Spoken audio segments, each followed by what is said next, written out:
অখিল গগৈয়ে এইটো কথা জানে যে এইবাৰ হিমন্ত বিশ্ব শৰ্মাক আমি সকলোৱে মুখ্যমন্ত্ৰীৰ গাদীৰ পৰা দলিয়াই পেলাম।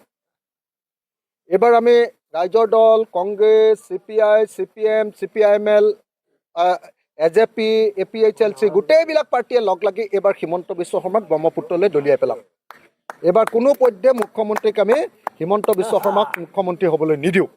একদম কথাটো স্পষ্ট।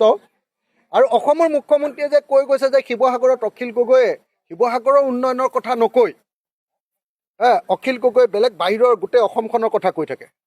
আৰে ভাই, মোৰ দুটাই দায়িত্ব, শিৱসাগৰৰ উন্নয়নৰ কথাও কম। আজি শিৱসাগৰ মুখ্যমন্ত্ৰীয়ে যিখন এডভাৰটাইজ কৰি আছে যে এই চৰকাৰখনৰ আটাইতকৈ ডাঙৰ এচিভমেণ্ট কি, সফলতা কি, তাততো মোৰ শিৱসাগৰৰ ৰংঘৰ প্ৰকল্পটোৰ নামেই তেওঁ 2 নম্বৰ নে 3 নম্বৰ দিবলগীয়া হৈছে না। এইটো ক'ত হৈছে? মোৰ শিৱসাগৰ।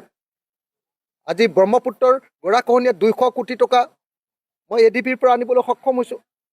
200 কোটি টকা ব্ৰহ্মপুত্ৰৰ বানপানী আৰু গৰাখহনীয়াৰ পৰা ৰক্ষা কৰিবৰ কাৰণে। গুৱাহাটী শিৱসাগৰ নগৰৰ পানী যোগান প্ৰকল্পটোৰ কাৰণে 35 কোটি টকা আনিবলৈ সক্ষম হৈছোঁ। ডিষ্ট্ৰিক্ট ষ্টেডিয়াম আনিবলৈ সক্ষম হৈছোঁ। এইবোৰ কোনে? এইটো মই নানি কোনে আনিছে? অসমৰ মুখ্যমন্ত্ৰীক জনাব খুজিছোঁ। চাৰ্কিট হাউচটো ভাগি গৈছিলে, মুখ্যমন্ত্ৰীৰ লগত লাগি লাগি লাগি লাগি চাৰ্কিট হাউচটো আনিছোঁ। হিমন্ত বিশ্ব শৰ্মাৰ যিকেইটা ফ্লেগশ্বিপ প্ৰগ্ৰেম, যিকেইটা ডাঙৰ প্ৰগ্ৰেম, গোটেইকেইটা প্ৰগ্ৰেমেই মই আনিছোঁ।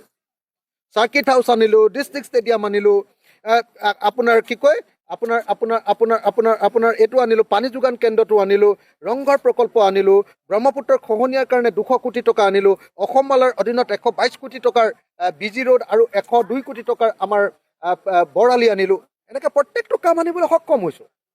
গতিকে এইটো কথা হিমন্ত বিশ্ব শৰ্মাই এনেই ইলেকশ্যনৰ সময়ত এনেকুৱা ধৰণৰ অদৰকাৰী, অশুদ্ধ, ভুল, 2 নম্বৰী কথা নক'বৰ কাৰণে মই তেওঁক সকীয়াই দিছোঁ। আৰু শিৱসাগৰৰ উন্নয়নৰ কাৰণে তেওঁ দায়বদ্ধ। যদি কিবা এটা কাম মোৰ হোৱা নাই তেতিয়াহ'লে তেওঁ তাত ইয়াত কৰি দিব লাগিব। তেওঁক মুখ্যমন্ত্ৰী এনেই পতা নাছিলে মানুহে। তেওঁ মুখ্যমন্ত্ৰী হৈ সকলো ঠাইৰ সমান উন্নয়নৰ কাৰণে দায়বদ্ধ। যদি মোৰ তাত কিবা এটা কমি আছে, আপোনাৰ শিৱসাগৰ বিশ্ববিদ্যালয় দিছে, তেওঁ শিৱসাগৰ বিশ্ববিদ্যালয় আনিছোঁ, শিৱসাগৰ মেডিকেল কলেজ আনিছোঁ, খালি মোৰ সমষ্টিত নপৰি অকণমান ইফালে পৰিছে। কোনটো বস্তু অনা নাই? হিমন্ত বিশ্ব শৰ্মা এনেকৈ ক'লে নহ'ব। আৰু যদি কিবা উন্নয়ন কৰিব পৰা নাই তেতিয়াহ'লে হিমন্ত বিশ্ব শৰ্মাও জগৰীয়া। তেওঁ মুখ্যমন্ত্ৰী, মই MLA হে, তেওঁতো মুখ্যমন্ত্ৰী। গতিকে মুখ্যমন্ত্ৰীক এনেকুৱা ধৰণৰ কথা নক'বলৈ মই আহ্বান জনাইছোঁ।